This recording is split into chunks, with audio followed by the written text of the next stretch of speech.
This is Laurie Moore-Moore with the Texas Brave and Strong podcast. Today's topic, Texas towns. It's all in a name. From bug tussle to ferry, and from mule shoe to ding dong, Texas towns in some counties have unique names. Texas's population of more than 29 million people is spread among cities, towns, small places, and what Texans call spots in the road.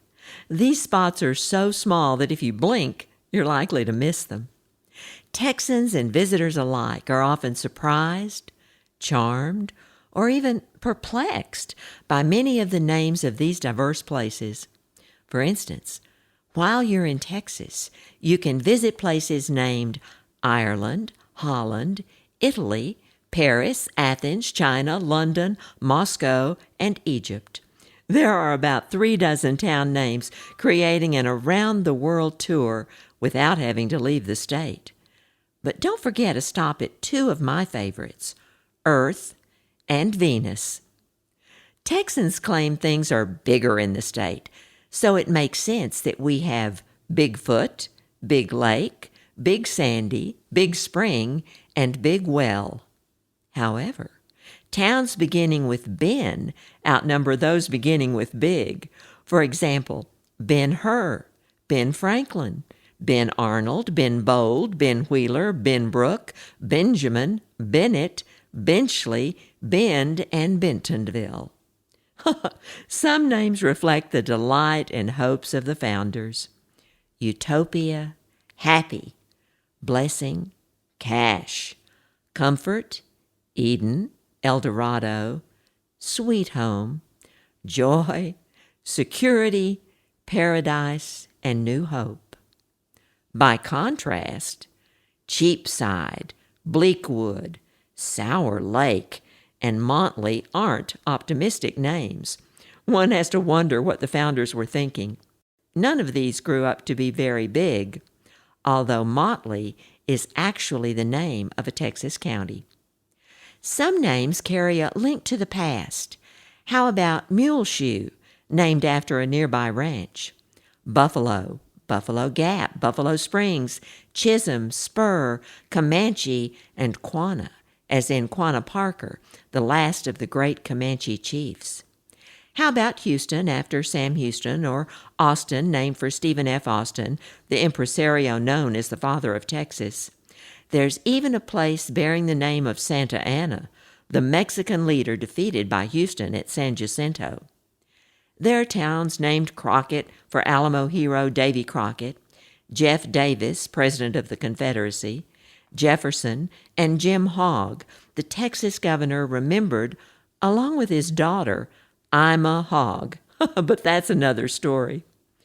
Many towns must have been named based on specific characteristics of their locations. You can visualize what the first settlers saw with these names: Fairview, Plainview, Prairie View, Spring, Roaring Springs, Rock Wall, Round Rock, Redwater, Thicket, Shady Grove, Medicine Mound, Blooming Grove, Shallow Water, Sunny Side, Sunray, Turkey, and White Deer. Some names are perplexing. Would you name a town Fairy, Ding Dong, Bug Tussle, Tarzan, or Wink? How about Stranger, Telephone, or Tuxedo? People did. I'll tell you stories of 3 unusual place names and leave you the fun of doing your own research on others. Let's start with the town named Deaf Smith. Actually, it's the name of a Texas county. Erastus Deaf Smith was born in New York. He lost most of his hearing due to a childhood illness. Smith moved to Texas in his early 30s and became a well-known scout and guide. He's famous for carrying and delivering the William Barrett Travis letter from the Alamo. Trusting him, Sam Houston sent Deaf Smith back to confirm the Alamo's fall. At the Battle of San Jacinto, Deaf Smith destroyed a key bridge to block escape routes for the Mexican army. Following the Texas Revolution, he commanded Texas Rangers charged with protecting Texans from Indian and Mexican attacks. The county was named in his honor. Dime Box, about 66 miles from Austin, is a small town with a name that raises questions. In fact, there's an old dime box and a new dime box. As the story goes, prior to getting a post office in 1877, residents of the town, which was named Brown's Mill, could leave a dime in a box to get a letter delivered to the nearby town of Giddings.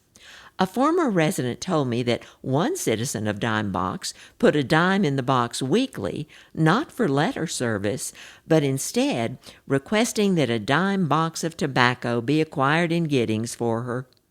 I'm not sure who collected the dimes and took the letters and requests for tobacco to Giddings, perhaps anyone who happened to be going. When official postal service began, the Postal Service kept confusing Brown's Mill with Brownsville and ordered the town to change its name. The town submitted Dime Box as his new name, which the Postal Service accepted. Later, in 1913, the Southern Pacific Railroad ran within 3 miles of the town, and most of the citizens moved to start new Dime Box near the railroad. Those who remained behind were in old Dime Box. On a lighter note, the town of Bug Tussle was, according to one story, named by young people who claimed the only entertainment in town was to watch the tumblebugs work. This story raised another question in my mind. What in the world is a tumblebug? I turned to the website Kedaddle for an answer. Turns out, tumblebugs are dung beetles, also known as scarab beetles. These small, dark beetles have short antennae, large jaws, and strong legs. They're commonly referred to as dung beetles because they roll dung into balls, then lay their eggs on the balls, which serve as nests and food for the grubs.